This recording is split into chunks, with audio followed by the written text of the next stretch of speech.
तस्स भगवतो अरहतो सम्मा संबुद्धस्स।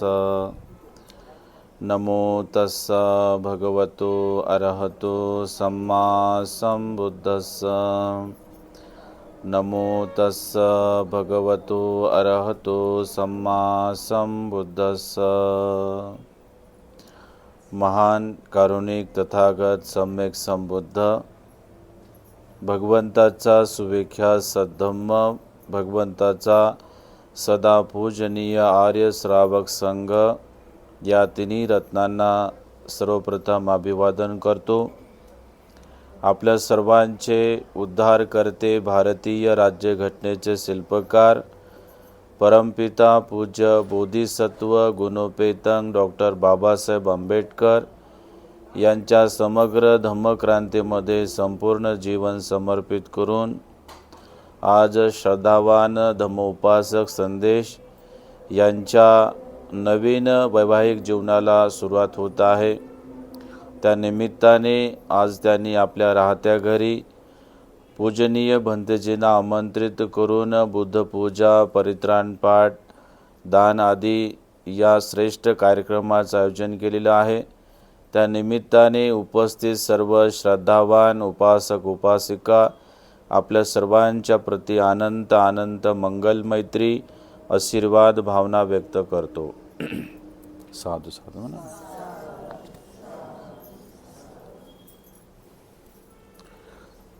खरं तर आजचा जो काही आपण कार्यक्रम घेत आहोत ही ओरिजिनल बौद्ध संस्कृती आहे। आता बऱ्याच ठिकाणी आम्ही बघतो की लग्न होण्यापूर्वी म्हणजे लग्नाचं नियोजन झाल्याच्या नंतर पत्रिका वगैरे प्रिंट करतात आणि ती पहिली पत्रिका म्हणजे जे त्यांचं दैवत आहे नाही का, जे त्यांचं श्रद्धास्थान आहे तिथे नेऊन ठेवतात। आता बरेचसे पुण्यामध्ये आम्ही लोक बघतो तर ते लोक पत्रिका छापल्यावरती म्हणजे स्वामी समर्थाला पहिली पत्रिका, दुसरी काळूबाईला पत्रिका नाही का, तिसरी अंबाबाईला पत्रिका, अशी म्हणजे जवळजवळ एक महिनाभर पत्रिका वाटत फिरतात ते आजही बरं का, आजही तशा प्रकारे ते करत असतात। आणि बौद्ध संस्कार काय आहेत हे त्यांना माहिती नसतं, बौद्ध परंपरा काय आहे हे त्यांना काही माहिती नसते आणि ते ह्याचं त्याचं ऐकून मात्र तशा प्रकारचे ते कामं करत असतात। पण त्या कामातून असं पुण्यकर्माची उपलब्धी होत नाही, कुशल कर्माची उपलब्धी होत नाही, कुठल्या प्रकारे पुण्यकर्म संचित होत नाहीत। तर आपण तशा प्रकारच्या गोष्टी न करता आज श्रेष्ठ भगवान बुद्धाच्या संस्कृतीचं जतन रोकडे परिवाराने केलेलं आहे। आम्ही श्रीलंकेमध्ये राहिलो तर तिथे सुद्धा ही परंपरा आहे की ज्या मुलाचं लग्न ठरलं असेल, एखाद्या मुलीचं लग्न ठरलं असेल तर ते लोक सुरुवातीला लग्नाच्या आधीच एकतर भंतेजींना घरी आमंत्रण देतात आणि बुद्धपूजा, परित्राण आणि नाना तऱ्हेचं दानकर्म करतात ते है ना, आणि नंतर मात्र नवीन जीवनाची ते सुरुवात करतात। त्याला वैवाहिक जीवन अशा प्रकारे म्हटलं जाते। आणि ते लग्नसुद्धा भगवंताच्या विहारामध्येच ते लोक करतात। आता बऱ्याचदा आपण बघतो की लग्न म्हटलं की लाखोचा खर्च असतो आहे ना, म्हणजे खूप असं कोणी कर्ज घेतं आणि कर्ज घेऊन ते लग्न असं उत्साहात करतात, खूप मोठा गाजावाजा असतो आहे ना, आणि त्याच्यामध्ये खूप मात्र पैशाची उधळण होत असते। तर बौद्ध राष्ट्रामध्ये असे काही होत नाही। म्हणजे त्या ठिकाणी काय होतं की जस्ट नवरा नवरी येतात, दोन हार घेऊन येतात आणि त्यांच्याकडे मणी मंगळसूत्र पण नसतं आहे ना। आपल्याला किती द्यावं लागतं नवरीला, म्हणजे हातामध्ये अंगठी द्या बोटाची आहे ना, त्याच्यानंतर एक दाणे द्या, फुलदाणे द्या, काय काय द्यावं लागतं आपल्याला आहे की नाही, खूप द्यावं लागतं आणि खूप खर्च करावा लागतो आहे ना। मग नवरदेवाला पण आपण द्यायचं, त्यांनी पण आपल्याला, तर असा खूप खर्च असतो। परंतु बौद्ध राष्ट्रात असं काही नाही, तिकडे मणी मंगळसूत्र घालतच नाहीत। नाही का. तिकडे म्हणजे जे सोनं आहे त्या अंगावरती कोणीही परिधान करत नाहीत. ज्याच्याकडे सोनं आहे ते काय करतं, त्या सोन्यापासून बुद्धाची मूर्ती तयार करतात है ना, आणि ते सोनं ती मूर्ती भगवंताची विहाराला दान देतात, भेट देतात है ना. पण आपल्याकडे जरा उलट आहे ना, भगवंताची मूर्ती पितळेची आणि आपल्या अंगावर सोनं 1-1 किलोचं आहे की नाही बरं. म्हणजे आपल्या जरा काहीतरी वेगळ्याच परंपरा आहेत आहे ना. तिकडे भगवंताची विहार मोठमोठे असतात आणि इकडे मात्र आपले घरं मोठमोठे असतात आहे ना, आणि विहार अतिशय छोटे असतात आहे ना. तर ते कुठेतरी एक श्रद्धेचा अभाव त्या ठिकाणी दिसून येतो. तर श्रीलंकेमध्ये लग्न अतिशय साध्या पद्धतीनं होतं. काही त्या ठिकाणी ते असं तुमचा DJ नसतो, बँडबाजा नसतो, वरात तर नसतेच, नाचणं गाणं तर काहीच नसतं नाही का. एकदम साध्या पद्धतीने विहारामध्ये त्यांचा विवाह असतो आणि भंतेजी फक्त एक आशीर्वाद गाथा देतात आणि वधूवर एकमेकाला हार अर्पण करतात. त्यांचं त्या ठिकाणी ते लग्न होऊन जाते है ना. तर आपल्या इकडे मात्र लग्नाची पण जरा वेगळ्या पद्धती आलेल्या आहेत नाही का. लग्न धम्मचार्यानेच लावावं, लग्न बौद्धाचार्यानेच लावावं आहे की नाही, आणि लग्न मात्र बौद्ध भिक्षूंनी लावू नये, त्यांचे लग्न झालेले असतात का नाही का. अशा बऱ्याचशा काही परंपरा आहेत नाही का. भारतामध्ये नवीनच इथे काही पण आहे ना. पण बौद्ध राष्ट्रामध्ये एकही बौद्धाचार्य नाही. बौद्ध राष्ट्रामध्ये धम्मचार्य तुम्हाला बघायला मिळत नाहीत. तर बौद्ध राष्ट्रामध्ये भिक्षू हाच एकमेव धर्मगुरू असतो. ते सगळ्या प्रकारचे संस्कार पार पाडतो. लक्षात, गर्भसंस्कारापासून नाही का ते पार शेवटच्या संस्कारापर्यंत आहे की नाही, त्याला अग्निसंस्कार म्हणतात, शेवटचा अनिच्छावत संस्कार म्हणतात आहे की नाही. तर सर्व संस्कार हे मात्र बौद्ध भिक्षूंच्या द्वारा पूर्णपणे पार पाडल्या जातात. तर ही एक बौद्ध परंपरा आहे. तर आपण आजच्या या मंगलमय दिनी आपण संदेशांचं लग्न करणार आहोत. ते आता खुश होत आहेत, नंतर काय खुश राहणार नाही ते नाही का. लग्नाच्या आधी सगळेच मात्र खुश असतात आहे ना. लग्नाच्या आधी सगळे आनंदी असतात आहे ना. काल परवाच आमच्या विद्यार्थ्याला म्हटलं वैवाहिक जीवन कसं असतं, ते म्हणते काही कामाचं नाही म्हणते नाही का. म्हणजे अतिशय म्हणजे त्याला जगता आलं त्याला मात्र हे जीवन सुखी बनू शकते. त्यासाठी म्हणजे आपल्याला आनंद असे शीलाचं पालन करावं लागतं आहे ना. त्याच्यानंतर हे वैवाहिक जीवन सुखी बनवण्यासाठी दान धर्म करावा लागतो आणि ध्यान साधना पण करावी लागते आणि प्रचंड पेशन्स आपल्यामध्ये ठेवावे लागतात आहे की नाही. बायको म्हणते मै बडी, ते म्हणते तू काय की बडी मै बडा, हां ते म्हणते तू काय का बडा. मग त्याच्यामध्ये खूप भांडणं होतात आणि संसाराची मात्र राख रांगोळी होत असते. तर ते संसार पण आपल्याला करता आला पाहिजे. संसार त्या व्यक्तीला करता येतो जो व्यक्ती धम्माच्या मार्गावरती आरूढ आहे ना, बुद्ध धम्माचं आचरण करत असतो, त्या व्यक्तीचा संसार मात्र सुखी बनत असतो. आता तुम्ही सगळे बसलेले आहात आहे की नाही, तर निश्चितच तुमचा पण संसार सुखी आहे की दुःखी आहे. सुखी आहे ना, थोडाफार दुःखी असतो, मग तेवढं काही लक्ष द्यायचं नाही आहे ना. तर प्रत्येकाचा संसार हा आपापल्या पद्धतीने सुखीच आहे, फक्त तो जगता आला पाहिजे. आणि ते जगता येण्यासाठी धम्माचं आचरण करणं हे अत्यंत महत्त्वाचं आहे. भगवान बुद्धाची अग्र उपासिका कोण होती, विशाखा आहे ना. ती भगवंताच्या सानिध्यामध्ये वयाच्या 7व्या वर्षी आलती आणि जेव्हा ती एकदम तरुण झाली त्यावेळेस तिचा बाप भगवंताकडे तिला घेऊन गेला आणि म्हणाला भगवान आमच्या मुलीचं आता लग्न करायचं आहे नाही का. ते तरुण झाली तर तिच्या सुखी जीवनासाठी म्हणजे काहीतरी उपदेश करा आहे ना. तर त्याच भगवान बुद्ध विशाखाला पहिली गोष्ट सांगतात की विशाखा, जर तुला तुझा संसार सुखी बनवायचा असेल तर तू एक गोष्ट प्रामुख्याने पाळली पाहिजे. ती गोष्ट कोणती आहे, तर भगवान म्हणाले की एक विशाखा घरातला विस्तो बाहेर न्यायचा नाही आणि बाहेरचा विस्तो घरामध्ये आणायचा नाही. विस्तो म्हणजे का चुलीतला आणायचा का, ते नाही. तर बुद्धाने विस्तो कशाला म्हटलं माहीत आहे का, तर बुद्ध विस्तो ह्या गोष्टीला म्हणतात शब्दाला. बुद्ध म्हणाले की शब्द हे अग्नी आहेत आणि शब्द हे शस्त्राचं काम करत असतात है ना. तलवार कशी कापते शरीराला, तसंच बुद्ध म्हणाले की ही माणसाची वाणी पण माणसाला कापत असते ऐक ना, समोरच्या व्यक्तीला पूर्ण संपवून टाकत असते आहे की नाही. म्हणजे शब्द हे शस्त्राचं काम करतात. शब्द एक प्रकारे अग्नीचं काम करत असतात आणि शब्द तारण्याचे काम करतात आणि शब्द मारण्याचे काम करत असतात. तर अग्नी भगवंतानी शब्दाला म्हटलेलं आहे ना. तर विशाखा, घरातला अग्नी बाहेर नेऊ नको आणि बाहेरचा अग्नी घरामध्ये आणू नको विशाखा. ही जर गोष्ट तू पालन केली तर तुझा संसार अतिशय महान बनेल, सुखी बनेल, समाधानाचा बनेल, ऐश्वर्याचा तुझा संसार बनवू शकतो. मग ही गोष्ट केवळ विशाखालाच लागू पडते का? मग केवळ स्त्रियांनाच लागू पडते का? अशातला भाग नाही. ही गोष्ट पुरुषांना पण लागू पडते, आहे की नाही? ही गोष्ट संदेशला पण लागू पडते. लक्षामध्ये ही गोष्ट संसाराच्या सर्व पुरुषांना लागू पडते, आहे की नाही? म्हणजे केवळ स्त्रीचे शब्द म्हणजे अग्नी आहेत का? आणि पुरुषाचे शब्द म्हणजे बर्फ आहेत का? बरं, त्याचे शब्द लय बेकार असतात, आहे की नाही? म्हणजे पुरुषाचे शब्द पण अग्नीचं काम करत असतात, आहे ना. जशी विशाखाने आयुष्यभर बाहेरचा अग्नी घरामध्ये आणला नाही आणि घरातला अग्नी बाहेर नेला नाही, म्हणजे काय, घरातल्या घडामोडी बाहेर सांगितल्या नाही आणि बाहेरच्या घडामोडी घरामध्ये सांगितल्या नाही. ही जी गोष्ट जर प्रत्येक पुरुषाने आचरणात आणली तर त्यांचा पण संसार सुखी बनवू शकतो की नाही? त्यांचं घर पूर्णपणे एकदम शांतीने आनंदाने राहू शकते की नाही? राहू शकते, आहे की नाही?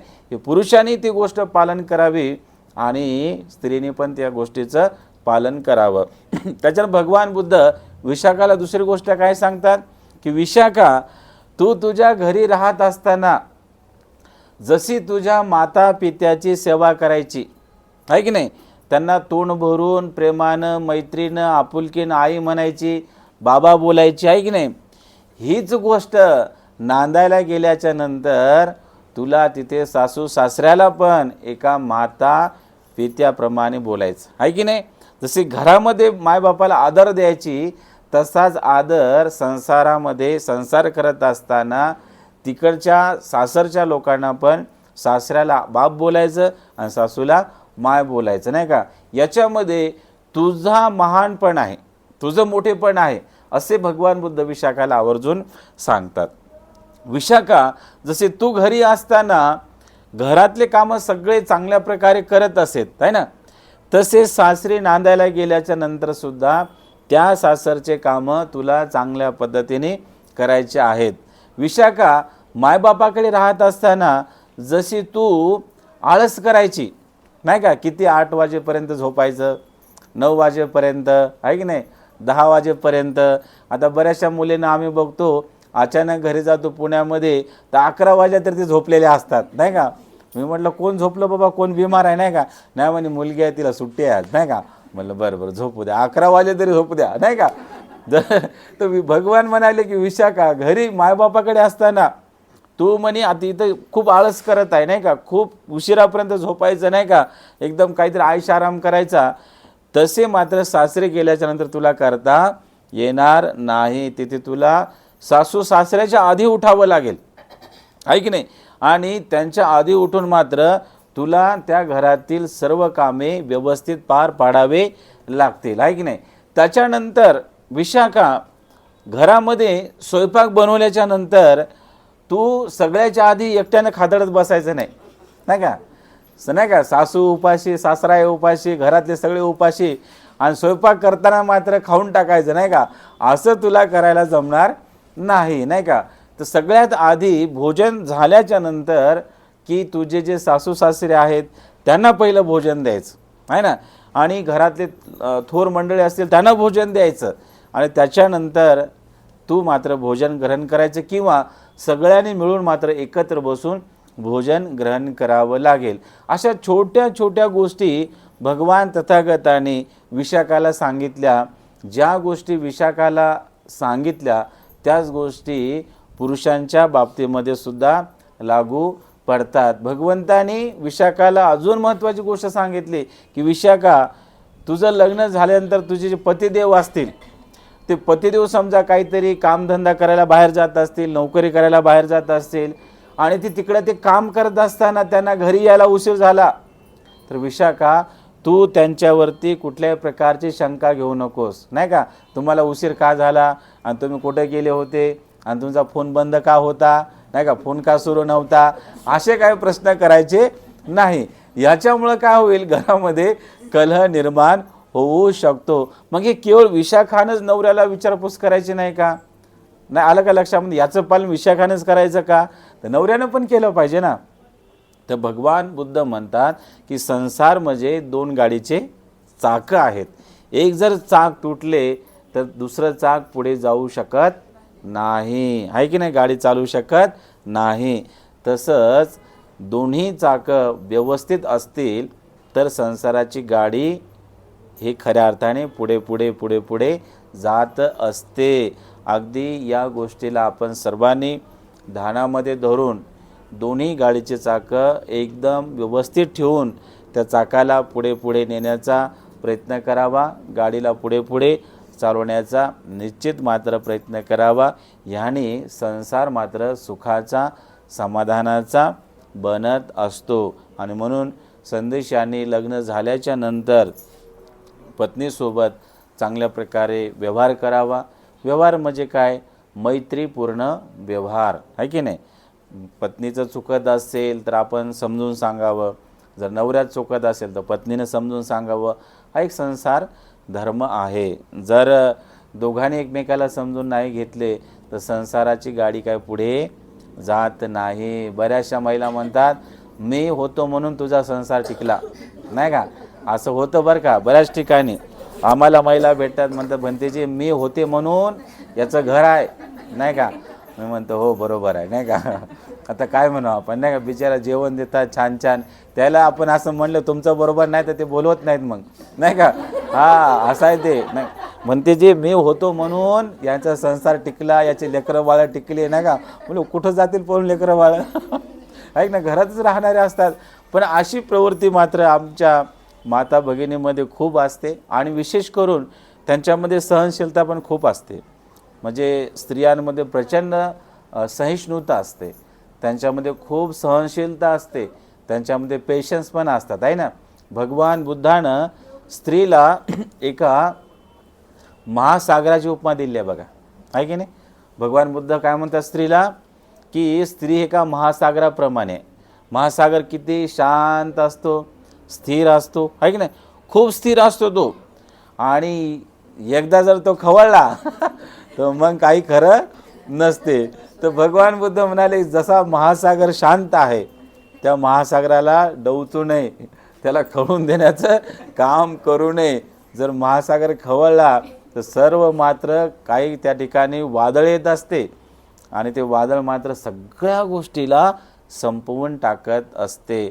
बुद्ध म्हणतात की स्त्री हे एक प्रकारे महासागर आहे आणि महासागराला नेहमी शांत ठेवण्याचा प्रयत्न घरातल्या सगळ्यांनी केला पाहिजे, आहे की नाही? आपण कशाला आग्नीमध्ये जाऊन उडी मारायची बरं?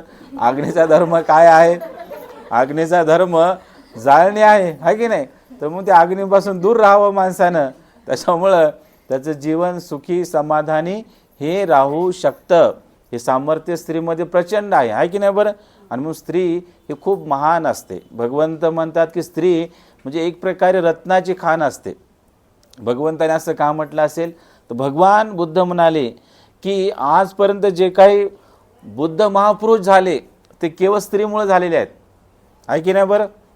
जर सिद्धार्थ गौतमाला महामायेने जन्म दिला नसता तर हे मूर्ती आज तुमच्या पुढे असते का?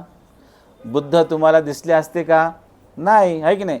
आणि स्त्री जर नसती तर यांच्या आधीचे जेवढे 28 बुद्ध होऊन गेले त्यांचं पण तुम्हाला दर्शन झाले असते का? त्यांचा इतिहास तुम्हाला माहीत झाला असता का? नाही. म्हणून भगवंताने स्त्रीला कधीही कमी लेखले नाही. तर भगवंताने स्त्रीची नेहमी स्तुती केलेली आहे आणि स्त्रीला मोठेपण दिलेलं आहे. म्हणजे सगळ्या संप्रदायाचा अभ्यास करा तुम्ही. मुसलमान संप्रदायाचा अभ्यास करा, त्याच्या धर्मात स्त्रीला नीच समजल्या जाते. त्यांच्या धर्मामध्ये स्त्रीला मस्जिदमध्ये प्रवेश नाही, नाही का? आणि त्यांना मात्र कुठल्या प्रकारे जास्त स्वातंत्र्य नाही, आलं लक्षामध्ये? पण बौद्ध धर्मच असा एकमेव आहे मानव धर्म. ते मानव धर्म, बौद्ध धर्म स्त्रीला स्वतंत्र जीवन जगण्याचं म्हणजे एक प्रकारे स्वातंत्र्य बहाल करतात, आलं लक्षामध्ये? भगवान बुद्धानं स्त्रीला कधीही कमी लेखले नाही. तुम्हाला माहिती असेल की भगवान बुद्धाची माता नाही का, गौतमी आहे ना, ती भगवंताकडे आली होती 500 स्त्रियांना घेऊन, पायी पायी चालत आली होती ते. आणि चालत आल्यानंतर म्हणे भगवान आम्हाला भिक्खुनी बनायचं आहे, तर आम्हाला प्रवज्या द्या. तर भगवान बुद्ध म्हणाले बाबा तुम्हाला मी काय प्रवज्या देऊ शकत नाही, नाही का. तर त्याला वैज्ञानिक कारणं होते, त्याला दुसरे कारणं होते. बुद्ध म्हणले, नकार दिला होता स्त्रियांना. तर ते गौतमी आनंदाला भेटले आणि आनंदाला भेटून आनंदाला एकदम म्हणजे त्यांनी सांगितलं की बाबा जसे पुरुष भिक्षू बनून ध्यान मनन चिंतन करून अरहंत बनतात आणि दुःखातून मुक्त होतात आणि ते परम निब्बाणाला धारण करतात, आहे की नाही, जाती जरा व्याधी मरण या भवचक्रातून ते बाहेर पडतात, मग हा अधिकार स्त्रियांना का बरं असू नये, असा आनंदाला प्रश्न केला गौतमीनी. मग आनंद बिचारे खूप महान होते आणि मग त्यांनी त्या सर्व स्त्रियांची व्यथा ऐकली आणि ते सर्व व्यथा भगवान तथागताकडे जाऊन मांडली आणि म्हणाले भगवान तुम्ही स्त्रियांना पण भिक्खू संघामध्ये प्रवेश दिला पाहिजे, नाही का, तुम्ही भेदभाव केला नाही पाहिजे. भगवान म्हणाले आनंदा मी काय भेदभाव करत नाही, पण मी धम्माच्या दृष्टिकोनातून विनयाच्या दृष्टिकोनातून आनंदा स्त्रियांना थोडा नकार देत आहे. स्त्रियांना अनेक प्रकारचे बंधनं असतात, नाही का, त्याच्यामुळे मी स्त्रियाला भिक्खुनी बनण्यासाठी अधिकार देत नाही, स्वातंत्र्य देत नाही. आनंद म्हणाले भगवान ज्या गोष्टी निसर्गातून मिळाल्या स्त्रियांना त्या तर गोष्टी होणाऱ्याच आहेत, त्याला कोणी थांबवू शकत नाही, नाही का. मग भगवान म्हणाले आनंदा जर मी स्त्रियाला प्रवजित केले तर माझा धम्म हा जास्तीत जास्त 5000 वर्षे टिकेल, आहे की नाही. आनंद म्हणाले भगवान काही हरकत नाही, आहे की नाही, 5000 वर्षे टिकला तरी चालेल, पण प्रत्येक स्त्रीला मात्र बुद्ध धम्मामध्ये एक प्रकारचं स्वातंत्र्य बहाल होणार आहे आणि फ्युचरमध्ये भविष्यामध्ये कोणी भगवंताकडे बोट दाखवणार नाही की भगवंतानं स्त्रियाला कमी लेखलं, आहे की नाही. त्याच्यामुळे भगवान तुम्ही त्यांच्यावरती अनुकंपा करा. आणि मग त्यावेळेस भगवान तथागताने गौतमी सोबत 500 स्त्रियांना पूर्ण भिक्षुणी बनवलं आणि त्या 500 स्त्रिया ध्यान मनन चिंतन करून अगदी 1 वर्षामध्ये काय झाल्या, ते अरहंत झाल्या होत्या, आहे की नाही. बरं, म्हणजे भगवान बुद्धांनी स्त्रियांना खूप स्वातंत्र्य दिलं आहे, समानता दिलेली आहे, न्याय दिलेला आहे आणि स्त्रियांसोबत त्याने एक प्रकारे बंधुभाव ठेवलेला आहे. जसे भगवान बुद्ध आपले स्त्रियांसोबत मैत्रीनं करुणेनं आणि बंधुत्वानं राहत होते, तसेच मात्र घरातील प्रत्येक पुरुषाने स्त्रियांसोबत मैत्रीपूर्ण व्यवहार केला पाहिजे, हे भगवंताने शिकवलं. भगवान तथागत म्हणाले की स्त्रियांचं जे चित्त आहे ते चित्त खूप असं सेन्सिटिव्ह असतं, नाही का, त्यांचं चित्त एकदम असं कापसासारखं असतं, आहे की नाही. त्यांना कुठल्याही प्रकारे जर आपण मोठ्यानं बोललो तर ते सहन होत नाही, नाही का. हे भगवंताने शिकवलं. तुम्ही बुद्ध धम्मातील जम्बूद्वीपातील आदर्श स्त्रीरत्ने हे पुस्तक वाचा, त्याच्यात भगवान बुद्धानं स्त्रियांना मात्र किती मोठी उपमा दिली हे त्याच्यामध्ये तुम्हाला दिसून येईल. तर भगवान बुद्ध म्हणतात की स्त्रियांचं चित्त एक प्रकारे सेन्सिटिव्ह असतं, खूप असं हलकं असतं, नाही का, आणि त्यांच्या चित्तामध्ये प्रचंड दया करुणा मैत्री असते. तर त्यांना जेव्हा तुम्ही कठोर बोलता तर त्यांचं चित्त उद्विग्न होतं, दुःखी होतं आणि ज्या घरामधली स्त्री दुःखी बनत असते, नाही का, निराशावादी राहत असते, तर त्या घरामध्ये कुठल्याही प्रकारचं आनंद समाधान चैतन्य ह्या गोष्टी राहत नसतात. हे भगवंताने आपल्याला शिकवलेलं आहे, आपल्याला म्हणजे सर्व पुरुषांना शिकवलेलं आहे, लक्षात. आणि म्हणून संदेशने पण फ्युचरमध्ये आपली बायको घरामध्ये आल्याच्या नंतर तिच्यासोबत तुम्ही मैत्रीपूर्ण करुणापूर्ण व्यवहार करावा आणि जे भगवान तथागतांचे तत्व आहेत त्या तत्वाला मात्र जीवनामध्ये उतरवण्याचा निश्चितच प्रयत्न करावा. जे लोक बुद्धाचे तत्व आचरणात आणतात त्या लोकांचा संसार सुखी बनत असतो. म्हणून आपलं हे जीवन कधी वायाला घालू नका.